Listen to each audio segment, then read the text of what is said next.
دریافت فرمایا کہ کسی مستحق بچی کی شادی 2 یا 3 سال بعد ہونی ہے، اور کیا 2 یا 3 سال کی زکوٰۃ جمع کر کے اس کی شادی کے موقع پہ ادا کی جا سکتی ہے؟ ایسے نہیں کرنا چاہیے۔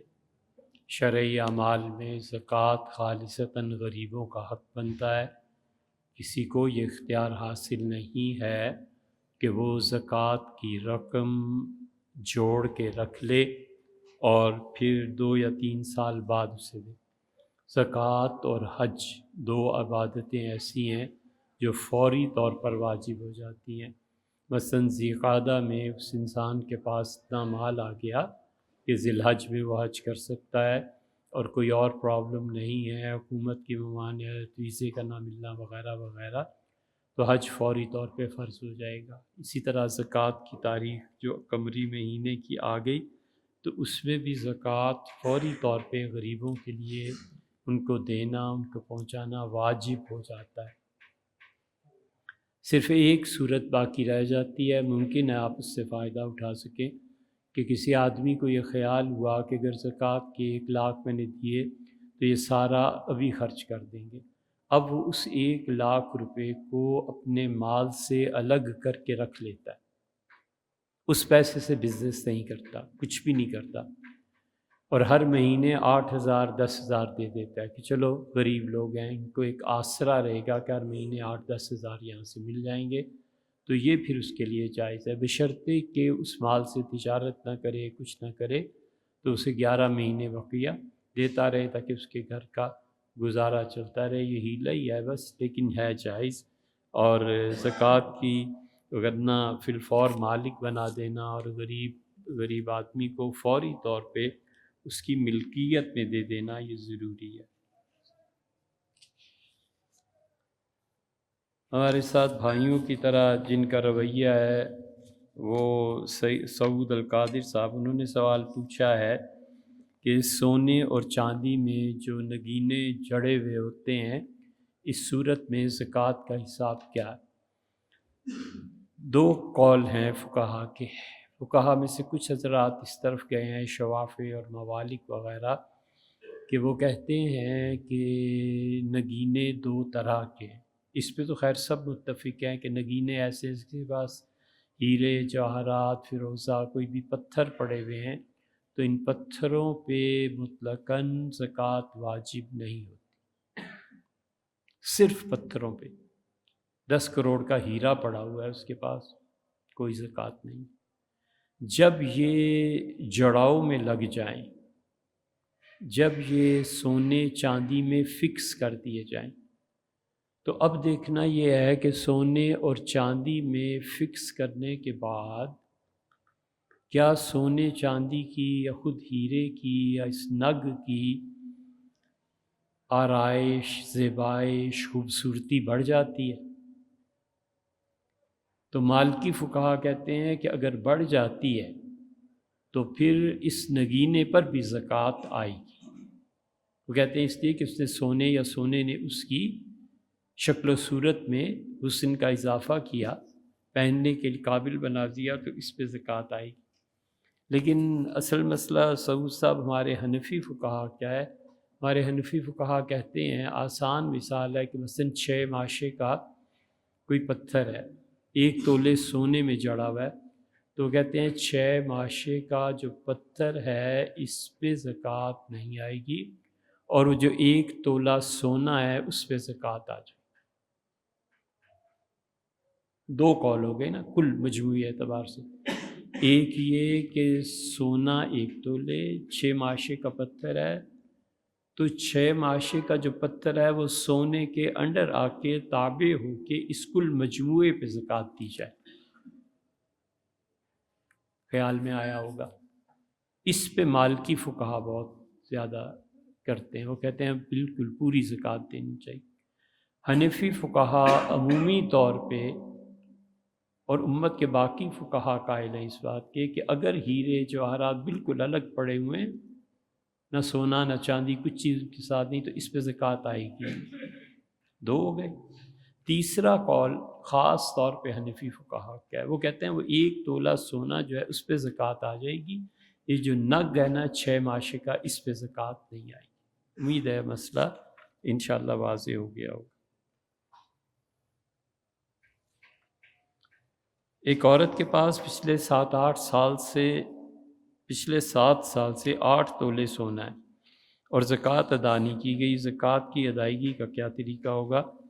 عبداللہ صاحب 8 تولے سونا جو ہے اس پہ زکوٰۃ آ جائے گی، اور 7 سال سے ہر سال کی وہ زکوٰۃ شروع کریں۔ مثلاً آج سے 7 سال پہلے 2018 تھا نا، تو 18 میں سونے کی قیمت کیا تھی، وہ اس وقت کی زکوٰۃ دیں۔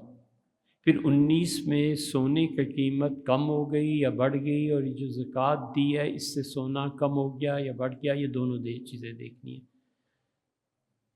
سن 19 میں اگر سونا بڑھ گیا تھا، زکوٰۃ زیادہ ہو گئی تھی، تو پھر اس حساب سے دینی ہے۔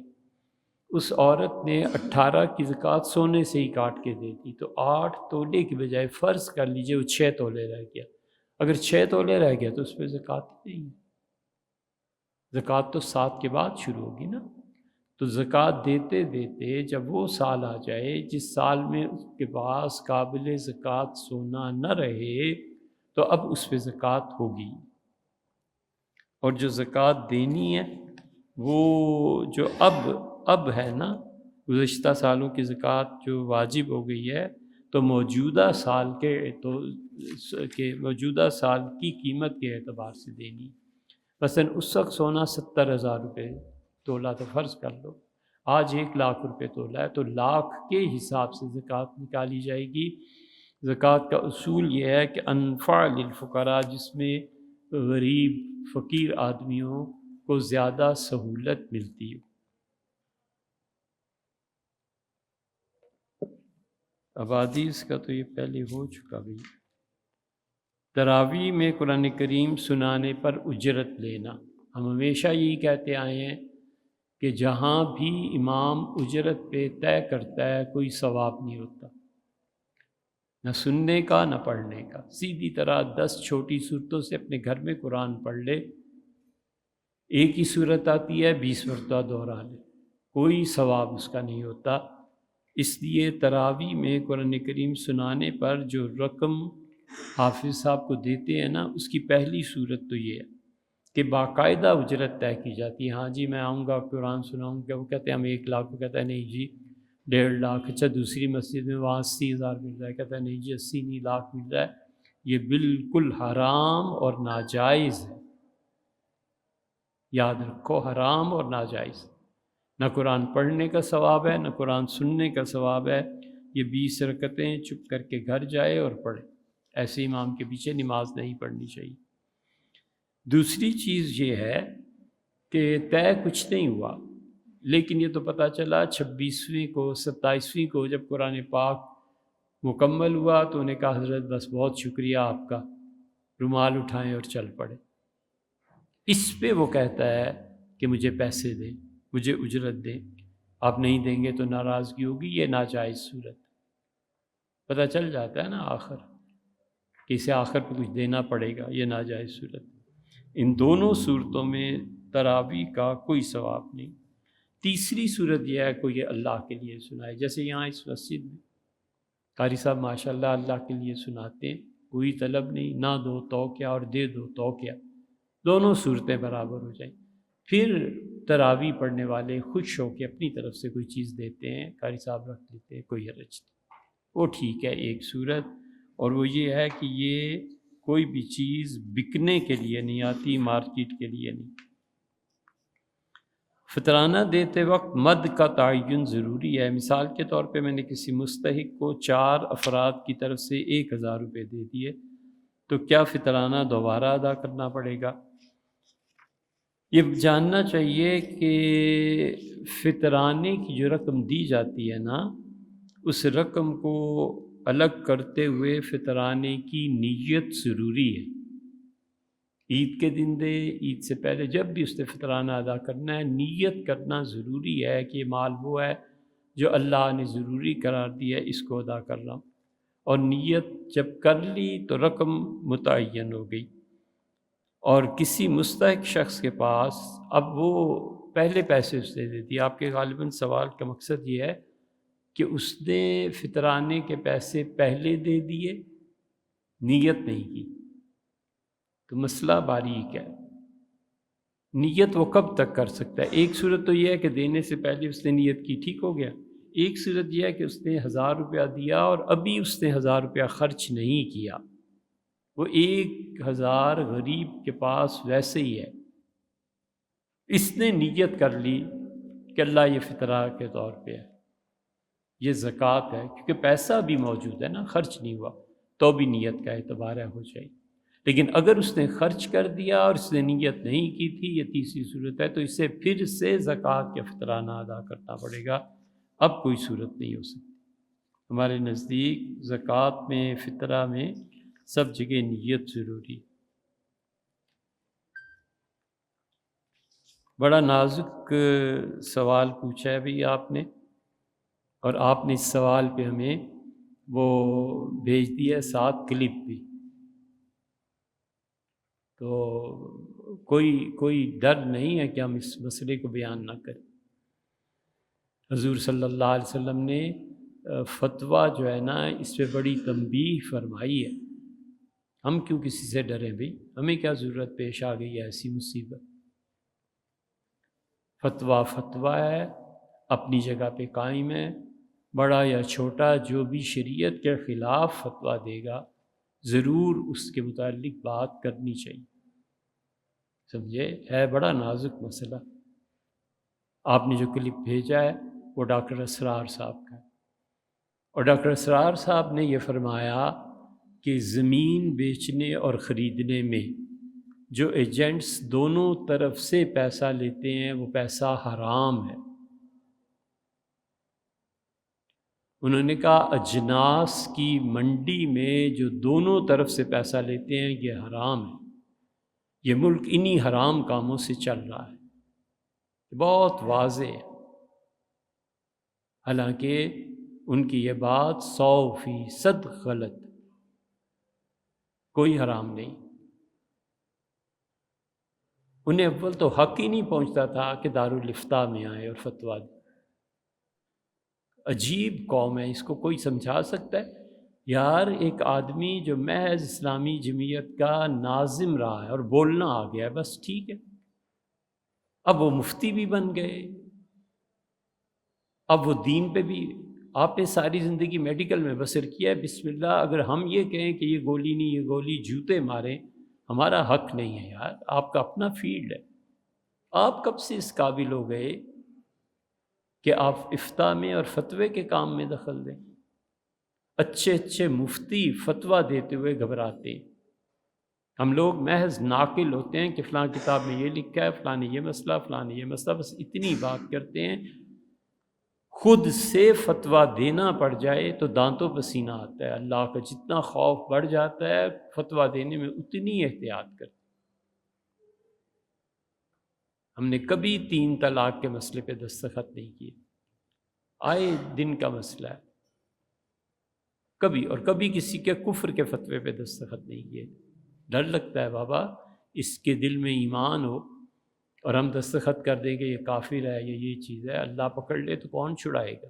اور ڈر لگتا ہے بابا 3 طلاقیں دی ہیں، ممکن ہے کوئی صورت ہو جائز اور ہم اسے ناجائز قرار دے دیں، اللہ کے ہاں جواب نہیں دینا. یہ فتویٰ جو ہے توقیع ہے. توقیع کا مطلب ہے دستخط کرنا. اعلام الموقعین، ابن قیم رحمۃ اللہ علیہ نے کتاب لکھی ہے کہ بندے کا اللہ کا نمائندہ ہونے کی حیثیت سے دستخط کرنا. یہ ٹھیکیداری جو ہوتی ہے اس میں چلتا ہے. خدا کا خوف ہو تو بندہ گھبراتا ہے کہ میں اللہ کا نمائندہ زمین پہ ہوں، گھبراتا ہے، کہتا ہے نہیں پروردگار تیرا بڑا گناہ گار بندہ ہوں، معاف فرما. اللہ کی طرف سے دستخط کرنا، اللہ کا نائب ہو کے زمین میں، قیامت میں یہ سارے فتوے منہ پہ مار دیے جائیں اور کہ اچھا تو میرا نائب بنا پھرتا تھا، یہ غلط ہے، یہ غلط ہے، یہ غلط ہے، اٹھاؤ جہنم میں پھینکو. کون برداشت کر سکتا؟ اس لیے فتوے یہ بالکل اس میں دخل نہیں دینا چاہیے. آرام سے زندگی بسر کریں. ڈاکٹر صاحب اسلامی جمعیت طلباء کے جتنے ناظم کے درجے کے ہوتے ہیں نا، یہ بولنا بہت سیکھ جاتے ہیں، پھر اس بنیاد پہ وہ بدمعاشی کریں، لیاقت بلوچ ہو گیا، سلمان بٹ ہو گیا، لوگوں کی ٹانگیں توڑو، کالج میں مارو، پی ایس ایف والے کو فلانے کو فتوے بھی خود ہی ہوتے ہیں۔ اللہ کا خوف تھوڑا ہی ہوتا ہے۔ اس لیے بہت احتیاط کرنی چاہیے۔ ڈاکٹر صاحب کو قرآن پاک کا ترجمہ نہیں آتا تھا، نہ میں ان کی نیت پہ بات کر رہا ہوں اور نہ ان کی نجی زندگی پہ۔ ہم ان دونوں چیزوں میں دخل دینا جائز ہی نہیں سمجھتے۔ کسی کی نجی زندگی کیا ہے، یہ یار ہر آدمی گناہ گار ہے، اللہ معاف فرمائے انہیں۔ نیت تو اللہ جانتا ہے نا، ہم تو نہیں جانتے۔ ان دو پہلوؤں سے ہٹ کے جب کوئی علم کے باب میں آئے گا اور فتویٰ غلط ہوگا تو ضرور اس کی تردید کرنی ہوگی تاکہ گمراہی نہ پھیلے۔ کئی مسائل ڈاکٹر صاحب نے ایسے دیے ہیں، فتوے ڈٹ کے حرام ہے، ناجائز ہے، کچھ بھی نہیں یار، کچھ بھی نہیں۔ قرآن پاک کا سمپلی اردو ترجمہ تو آپ کر نہیں سکتے اور چلیں فتوے دینے۔ پراپرٹی میں دونوں فریقین جو ہیں، ان دونوں سے کمیشن لینا جائز ہے۔ اجناس جو مارکیٹ میں آتی ہیں، یہ دوسری بات اب کر رہے ہیں، اجناس جو مارکیٹ میں آتی ہیں دونوں طرف سے کمیشن لینا یہ جائز ہے، اس لیے کہ یہ آدمی جو دونوں طرف سے کمیشن لے رہا ہے وکیل نہیں ہے، یہ وکیل نہیں ہے۔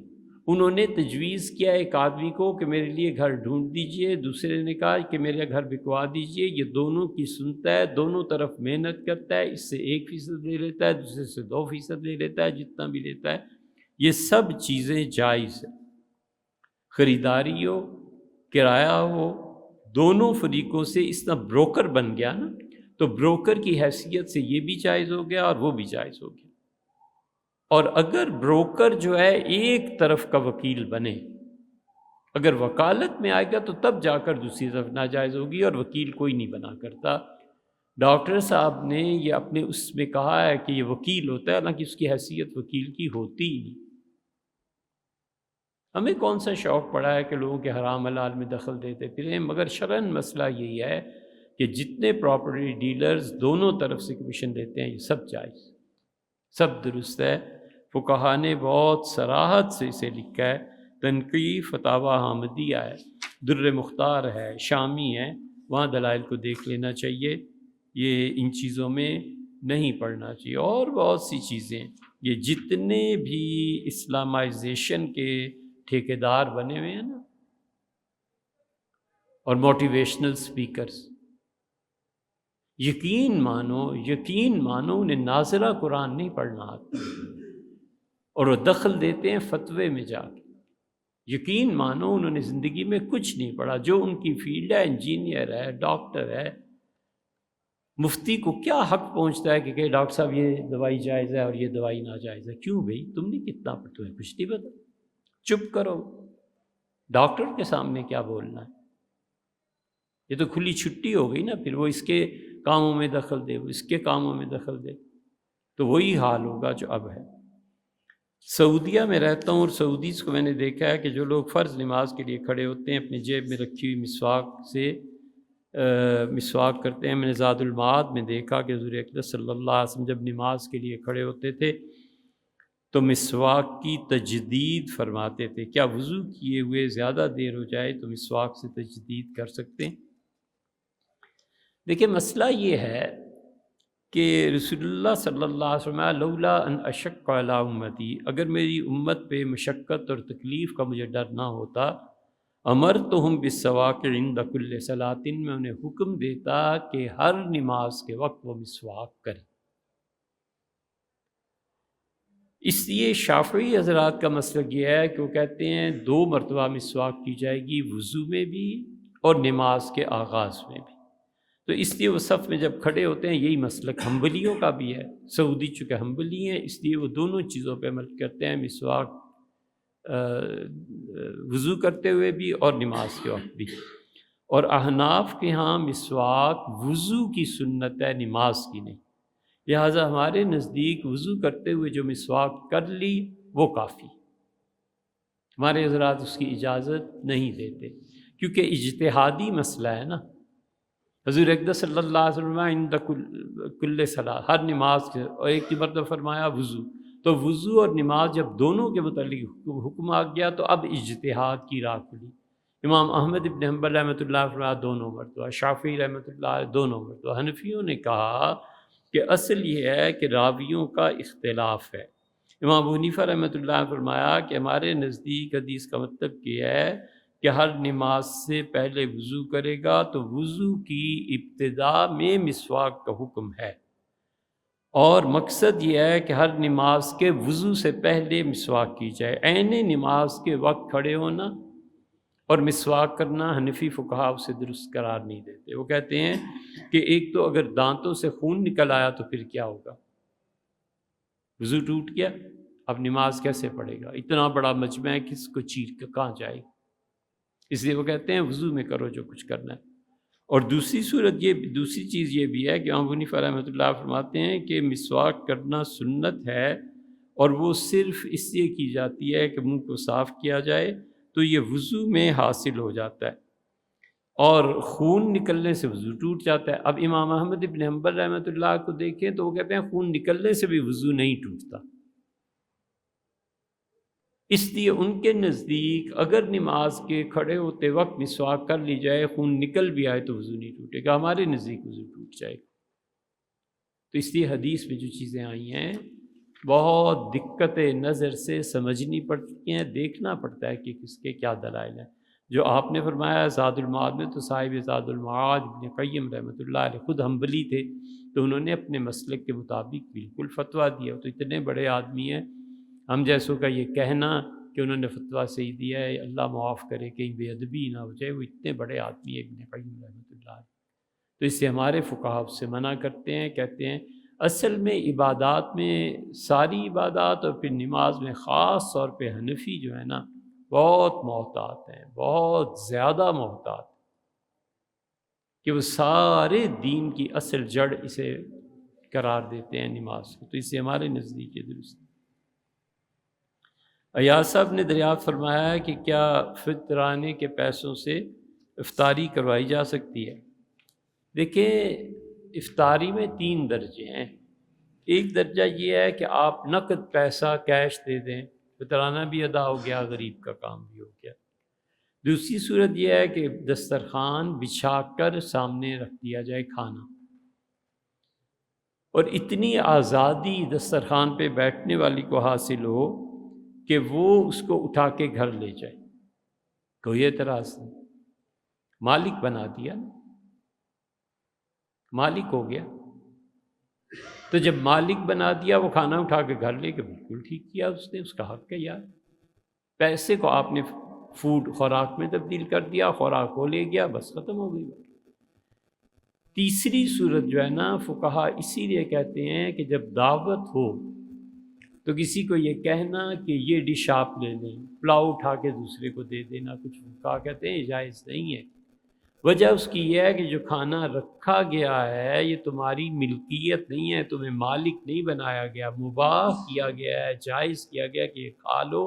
یہ تھوڑی ہے کہ تم اپنی پسند سے ڈشوں کو تقسیم کرتے پھرو، سمجھے؟ اس لیے فقہا کہتے ہیں جب کسی کے یہاں کھانے کے لیے جائے تو دوسرے کو کوئی چیز اٹھا کر نہیں پیش کرنی چاہیے، اپنے تک محدود رکھنا چاہیے، جو جتنا کھائے اس کی مرضی۔ ہاں کوئی مانگے کہ یہ ڈش دے دیں تو ایک الگ بات، یا پھر محبت اور تعلق اتنا ہو کہ خوشی ہوگی، وہ بھی کوئی عرض۔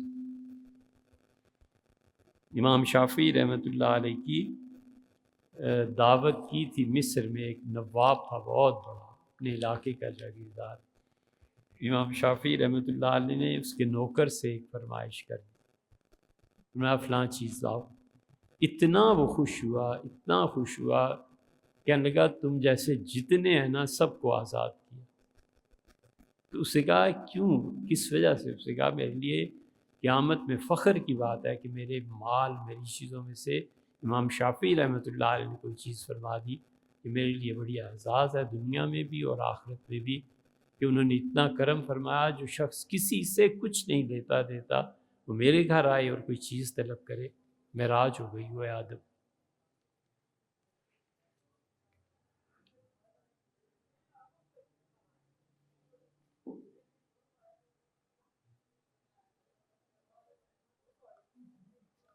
جنازے کا آپ نے فرمایا جنازے کے ساتھ بلند آواز سے چیزوں کا پڑھنا یہ اسلاف میں نہیں تھا، لوگ کرتے تھے ذکر، کبھی کسی کی آواز تھوڑی بہت بلند ہو گئی تو ابن عدی رحمۃ اللہ علیہ نے الکامل میں یہ لکھا ہے، جیسے بعض لوگ ہوتے ہیں اب بھی مسجد میں مثلا اللہ اللہ لا الہ الا اللہ اللہ، کسی ایک کی دو چار کی آواز آپ سنتے ہیں، یہ وہ چیز نہیں ہے جو اب ہمارے ہاں جنازوں کے ساتھ ہونے لگی، اسلاف میں یہ طریقہ نہیں تھا۔ نماز جنازہ پڑھنے کے بعد جنازگاہ میں دعا کرنا بعض فقہا بھی اس کے قائل ہیں، وہ کہتے ہیں کہ صفوں کو توڑ دیا جائے اور اس کے بعد فاتحہ یا 3 مرتبہ سورہ اخلاص وغیرہ وغیرہ جو کچھ وہ کہتے ہیں وہ ایک ایصال ثواب ہے، وہ اس کے قائل ہیں۔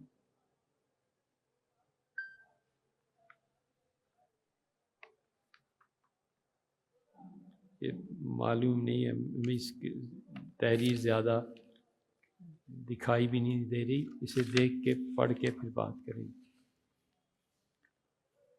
مستحق افراد فطرانے کی، ہاں یہ تو ہو گیا۔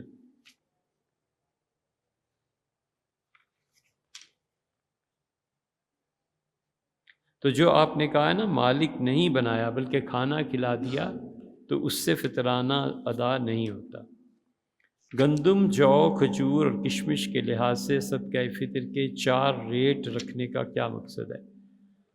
اصل میں رسول اللہ صلی اللہ علیہ وسلم کا بنیادی مقصد جہاں تک سمجھ میں آتا ہے مختلف احادیث کو پڑھنے کے بعد کہ عید کا دن ایسا ہے کہ تمہارے دوسرے مسلمان بھائی بھی تمہاری خوشی میں شریک ہو، بس جیسے کرسمس کے نزدیک سیلز لگ جاتی ہیں اور چیزیں ہو جاتی ہیں تاکہ غریب سے غریب عیسائی بھی اس تقریب میں شرکت کر سکے۔ یہی حضور صلی اللہ علیہ وسلم نے ہمیں سکھایا کہ عید کے قریب فطرانہ پیسہ خرچ کرو، یہ چیزیں کرو تاکہ کوئی غریب آدمی اپنے گھر اچھا کھانا لے جائے، یہ چیزیں لے جائے۔ اور رسول اللہ صلی اللہ علیہ وسلم کے دور میں گندم، جو، کھجور اور کشمش، یہ چاروں چیزوں کا ریٹ ایک ہی تھا۔ مثلاً 10 روپے کلو کھجور تھی، 10 روپے کلو کشمش تھی، 10 روپے کلو جو تھا، 10 روپے کلو گندم تھی۔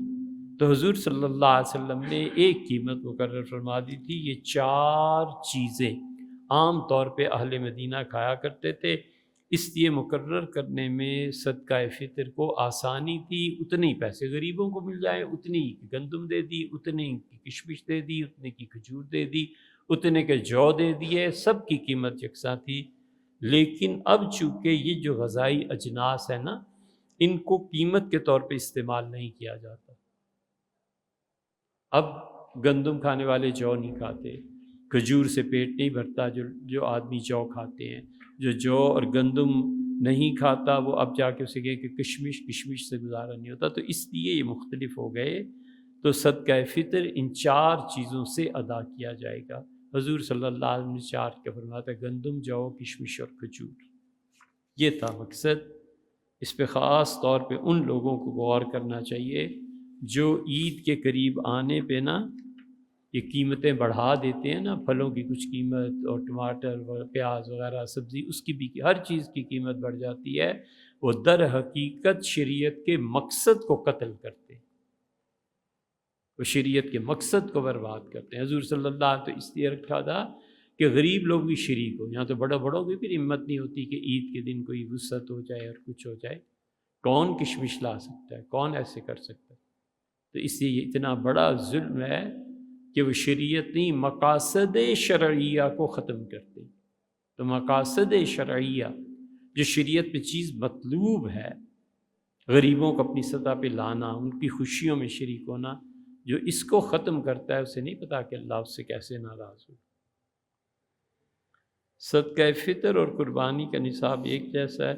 نہیں بھیا، اس میں کچھ فرق ہے۔ صدقہ فطر جو ہوتا ہے اس میں جو صاحب نصاب ہوتا ہے اس کے لیے لازم ہے، اور زکوٰۃ بھی اسی کے لیے ضروری ہوتی ہے۔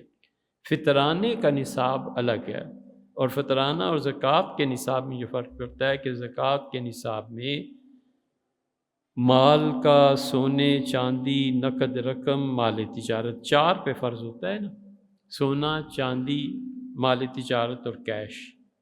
اب اس میں کپڑے، ٹی وی، فریج، قالین، یہ چیزیں نہیں گنی جاتی۔ زکوٰۃ ان 4 میں ہے۔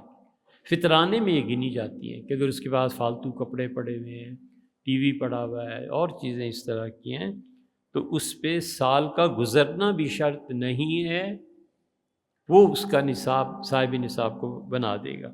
لہٰذا جس بھی مسلمان کے پاس عید الفطر کے دن اس کی ضروریات سے اتنا زیادہ سامان گھر پڑا ہوا ہے کہ وہ اگر اس کی قیمت لگائی جائے تو 52.5 تولے چاندی کے برابر ہو جائے گی، اس پہ فطرانے کا دینا ضروری۔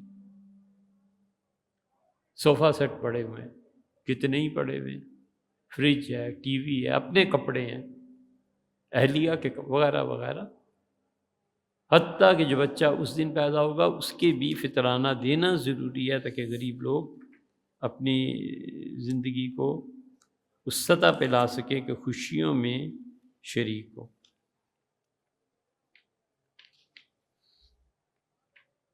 مولانا ابوالکلام آزاد کی تفسیر ترجمہ القرآن کے بارے میں کیا رائے ہے؟ مولانا کی آزادی کے بارے میں، سیاست میں جتنی تعریف کریں سو کم ہے۔ مولانا بڑا دماغ تھا۔ مولانا جیسے لوگ کوئی روز روز پیدا ہوتے ہیں، انہوں نے جو کاوش شروع کی تھی کہ کچھ لڑکوں کی تربیت کر دیں جو ہندوستان میں سیاست کے میدان میں لیڈرشپ کو سنبھال لیں۔ انہوں نے اس مقصد کے لیے عمارتیں بنائیں، اس مقصد کے لیے انہوں نے لڑکوں کو بلایا، لیکن وہ جو قربانی دینے والے تھے مولانا کو نہ ملے۔ ہر ایک کو اپنے معاش کی پڑی تھی، ہر ایک کو اپنے خاندان کی پڑی تھی، مولانا کو اویلیبل نہیں تھے، تو مولانا نے پھر اس سے ایک طرف خاموشی سے ایک طرف ہو گئے کہ جس قوم میں جان ہی نہیں ہے، مردوں پہ یا قبرستانوں میں کیا آوازیں دینی ہے، اور وہ کانگریس میں شامل ہو گئے تھے۔ اور مولانا نے جو کچھ کہا تھا اس وقت، کبھی بیٹھو میں تمہیں 20 سے زیادہ مقامات مولانا کی تحریر میں نکال کے دکھاؤں کہ دیکھو مولانا یہ کہتے تھے اور یہ پیش آئے۔ مولانا نے بڑا واضح طور پہ جناح صاحب کو لکھا تھا کہ جو مشرقی اور مغربی پاکستان کا قصہ ہے، کبھی بھی یہ ملک ایک نہیں رہ سکے گا، اور چند سالوں میں یہ توڑ پھوڑ کا شکار ہو جائیں گے، آپ یہ نہ کریں۔ انہوں نے لکھا تھا ہندوستان کے ساتھ اگر آپ کو پاکستان بنانا ہے، پانی کا مسئلہ سب سے پہلے طے کریں، آئندہ دنیا میں جنگیں پانی کے نظام پر بھی ہوں گی۔ اب جو انڈیا نے چناب اور ستلج جو یہ روک دیے نا، یہ مولانا ہی فرماتے تھے۔ مولانا نے لکھا تھا اس تقسیم کی یہ جو آغاز اور نقطے ہیں اس کو نہ شروع کریں جناح صاحب، اگر یہ آپ شروع کریں گے بٹوارہ ہو گیا تو پھر اس کے بعد قومیت کی بنیاد پر بٹوارے ہوں گے، پھر اس کے بعد لسانیت زبان کی بنیاد پر بٹوارے ہوں گے، پھر اسلام کے نام پہ فرقہ واریت میں اضافہ ہو جائے گا۔ آپ ایسا پاکستان نہ بنائیں۔ نظر آ رہا ہے کہ نہیں؟ یہ بلوچستان کا مسئلہ ہو کے، یہ سب چیزیں مولانا نے اس وقت لکھی تھیں جب عام پبلک نہیں سوچ سکتی۔ نہرو کو مولانا نے کہا کہ یہ نظام تعلیم ہندوستان کے لیے ہے۔ ابھی پچھلے اس مودی کے دور حکومت میں وزیر تعلیم جو تھا، اس سے کہا مولانا آزاد جو کچھ 1956-57 میں طے کر گئے تھے، ہم ابھی تک اسی کے مطابق انڈیا میں تعلیم کام کر رہے ہیں۔ مولانا کے اصول اب تک کام آ رہے ہیں۔ ان کی شرف، ان کی بزرگی، ان کی بڑائی کو سلام، لیکن یہ جو تعلق ہے نا ترجمان القرآن کی تفسیر کا، یہ مولانا کا فیلڈ نہیں تھا۔ بھئی اس میں مولانا سے بہت سی غلطیاں ہوئی ہیں، اس کو نہیں ماننا چاہیے۔ صاف سی بات ہے، مولانا کا عزت احترام رحمہ اللہ اپنی جگہ پہ بہت بڑا ہے، انہوں نے مسلمانوں کی اس وقت صحیح رہنمائی فرمائی، لیکن تفسیر کا شعبہ الگ ہے بھائی، اس میں ان کی نہیں بات مانتے۔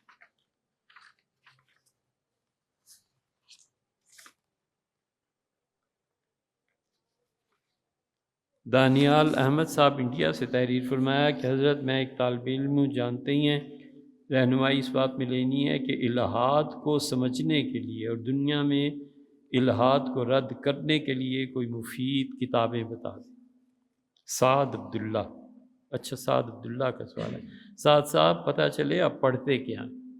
بالکل خاموشی سے اپنی تعلیم مکمل کیجئے، ٹاپ پہ آئیے، بھول جائیں دنیا میں الہات پھیل رہا ہے یا کفر پھیل رہا ہے، اپنا کام کریے، منہ رکھ کے آگے کام سے منہ لگائیے۔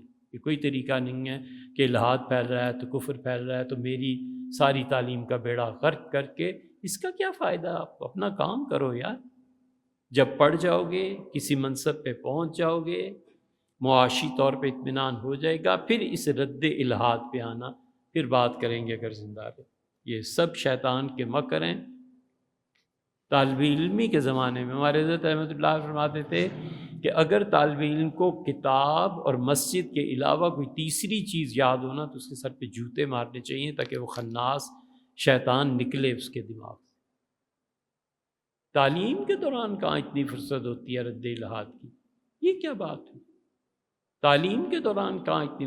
ڈاکٹروں سے پڑھو، پوچھو کیسے پڑھتے، ماں باپ یاد نہیں رہتے، اولاد یاد نہیں رہتی، صحیح معنی میں جو مفتی ہیں ان سے پوچھو پڑھائی کیسے ہوتی ہے۔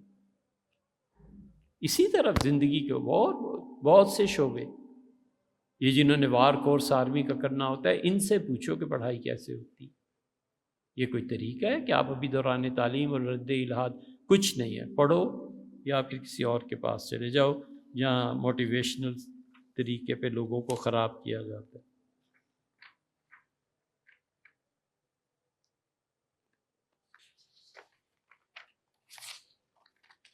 مولانا صفی الرحمن مبارک پوری صاحب رحمۃ اللہ علیہ کی سیرت پہ کتاب ہے الرحیق المختوم، اس سے بہتر کتاب پڑھیے، وہ آپ کو سید سلمان صاحب رحمۃ اللہ علیہ کی ملے گی، بہاری تھے، انہوں نے رحمۃ للعالمین یہ کس نام سے کتاب لکھی ہے؟ خیر سلمان صاحب بہاری رحمہ اللہ کی کتاب نام کسی کو بتاؤ ہیں؟ اونچا بولیے۔ نہیں پرانے تھے، علی گڑھ کے یا کہاں کے پڑھے ہوئے تھے، انہوں نے حضور صلی اللہ علیہ وسلم کی پیشن گوئیوں پہ بڑی اچھی سیرت کی کتاب۔ دوسری کتاب حضرت سید ابو الحسن علی ندوی رحمۃ اللہ نے کی ہے، اسے پڑھنا چاہیے۔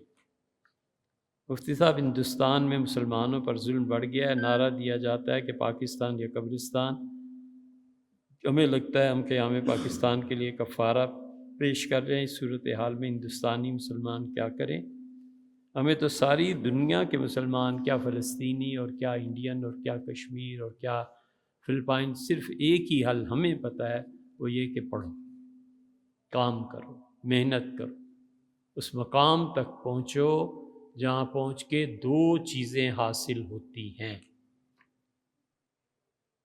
دو میں سے ایک مقام ضرور لینا، یا تو اتنی ترقی کرو، اتنا پڑھو کہ تمہاری تعلیم کے زور سے عالمی طاقتیں فیصلے تبدیل کرنے پہ مجبور ہو جائیں۔ کہ قادیانی جتنا پڑھ رہے ہیں نا اور آگے بڑھ رہے ہیں، کہ ان کو دنیا میں بہت سی سہولتیں اس وجہ سے بھی دی گئی ہیں کہ ان کے بچوں نے جتنا کام کیا، پڑھے، وہ ڈاکٹر عبدالسلام، یہ وہ نوبل پرائز ونر ہیں۔ انہیں کوئی دیکھ لے پریزیڈنٹ اور پرائم منسٹر، اٹھ کے کھڑا ہو جاتا ہے کہ یار اتنے پڑھے لکھے آدمی، امریکہ کیوں چھا گیا ہے دنیا پہ؟ تمہیں نہیں عقل آتی؟ جرمنی میں ہٹلر نے سائنٹسٹ جو تھے انہیں مارنا شروع کر دیا تھا، سائنٹسٹ جو تھے امریکہ نے انہیں اٹھا لیا فوراً، اس نے کہا ہمارے یہاں آ کے کام کرو، کام ہوا، ایٹم بم بنا، اور جاپان اس کی نظر ہوا، اور امریکہ کی دھاک بیٹھ گئی دنیا پہ، یہ یا تو تعلیم اتنی حاصل کرو، ہندوستانی ہو، فلپینی ہو، اس سے غلط، اور یا پھر اتنی مان کے چلو، اتنی مان کے چلو کہ جو ہمیشہ مانتے رہتے ہیں نا، کبھی کبھی اپنی منوا بھی لیتے ہیں اوپر۔